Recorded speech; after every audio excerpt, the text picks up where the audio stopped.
said earlier, this is a technique that anybody can do. You know, you don't have to run around the pin. You can just take it one little step at a time and encouraging to like it. And I think that's what's great about this. It's easy. Exactly. You know, and tomorrow you could make the tarp bigger. You know, there's just so many different things you could do to help him overcome his fear of the tarp. Now, I understand you can keep pushing it. You know, one day you can put water in the tarp. One day you can take those blocks and put around the tarp. There's so many things you can do. He says, okay, I got the hay now. Can y'all make the tarp unfold it a little bigger and we'll put some on? But that's exactly what Kathy was right about what I'm trying to get across to you. My son says you got to be 1% smarter than they are. If you're 2%, it helps. But figure out a way that it can be their idea. Because, see, true horse training is making what you want their idea. That's what we try to do. We're totally against forcing horses to do anything. Oh, boy. Yeah, you might as well unfold the whole thing. Skipper, while they're doing that, do you want to explain what you meant by the rubber band arm and what that does to them?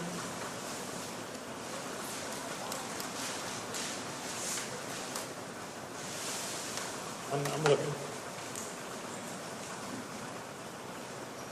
I need an illustration.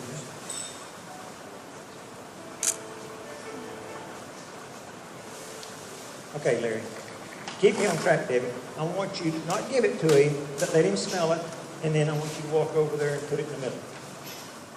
Not bribing him, just let him know that you got it, and you're going to walk over there.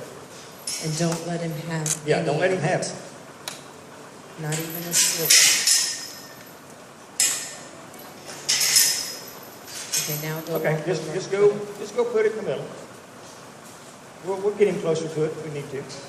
I want to illustrate rubber band arms. Tim, if I could get you to help me. I'm going to pretend you're the horse. Be careful, Tim. All right, let's get this way so they can see it on the camera. Now, that way. Okay. Here's what I'm talking about rubber band arms, and it works. You can really illustrate it when you're pulling a horse. This is tremendous when you're teaching one to lead. Even though when you're teaching one to lead, you want to be off to the side. You don't want to be straight on. You know, you cannot pull a 1,000-pound horse. But when you're off to the side, you can guide a 40-pound head. But what we talk about rubber band arms is this horse, I'm going to pull on this horse to come to me, and when he comes, rubber band arms keep pulling. We never give a release. We keep pulling. And that's what he did with that hay.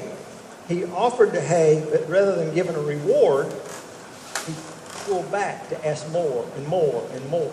Let's do that again, and I'll show you the difference. Whenever we're doing things with our horses, we want to brace our hands to where we put X amount of pressure, and when the horse gives, we don't move. Okay, I'm going to do it again and give a bunch, give a step. You see what it does?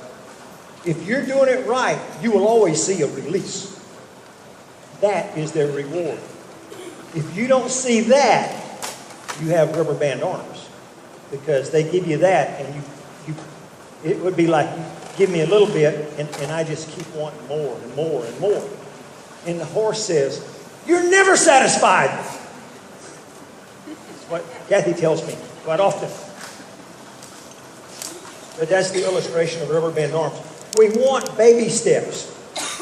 If they'll give me a little bit, I can build on that. If they'll give me just a little bit. The best illustration I've got of that is years ago, I had a horse at home, and they promised me this horse would not back up. He'll rear up, fall over backwards with you, but he will not back up. So when I started working him, we're going to talk in a couple of weeks about timing and feel.